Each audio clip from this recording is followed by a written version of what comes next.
Thank you very much, Mr. Chairman and Ranking Member, for this important markup, and I really appreciate, Senator Wyden, your vision on moving forward in a tech-neutral way.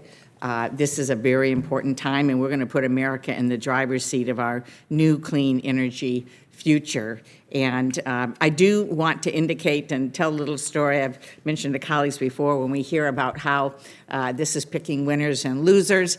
Henry Ford, Thomas Edison, 1914 were doing the first vehicle, and they wanted it to be battery operated.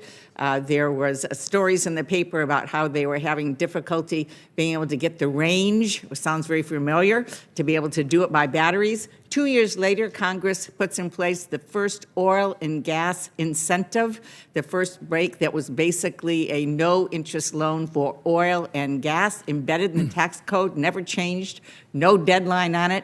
We picked a winner, and they won 100 years ago. So now we're just trying to level the playing field. And Mr. Chairman, I know that's what you're trying to do. For too long, countries on the other side of the world have been investing to win the global clean energy race. They've been outpacing us on funding new technologies, making critical components Americans rely on, and building electric vehicles. We're now at a critical moment in our competition to win the clean energy manufacturing future for America and eliminate the real vulnerabilities we're seeing in our supply chains, which unfortunately were put on full display under COVID-19.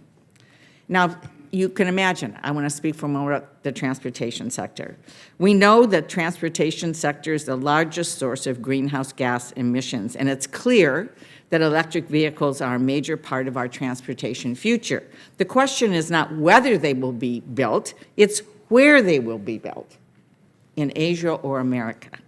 That's why investing in the electrification of our vehicles, including our pickup trucks and SUVs and heavy and medium-duty vehicles, is critical to building a competitive American auto industry and combating the climate crisis. I'm very proud to have led the original passage years ago of the original electric vehicle consumer tax credit. Mr. Chairman, I so appreciate your including a robust, strengthened tax credit that both Senator Schumer and I have been working on. Thank you for including it in the mark.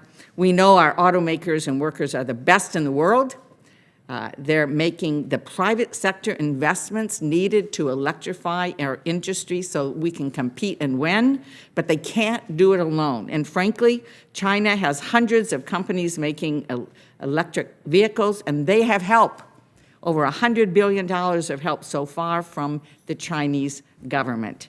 The Clean Energy for America Act will also help Michigan and our country partner with the private sector to advance the next generation of American manufacturing. Thank you, Mr. Chairman, for including my bipartisan legislation with Senator Manchin and Senator Steve Daines to help companies invest in new manufacturing facilities and expand existing factories to provide clean energy technologies. Importantly, it's going to help our manufacturers build the parts like semiconductors so we don't see the shortages we're seeing today. In conclusion, we are taking a giant step out of the past and into a better future today, Mr. Chairman. Instead of continuing century-old oil and gas subsidies, this legislation will invest in good-paying jobs that tackle the climate crisis and build a future that is made in America.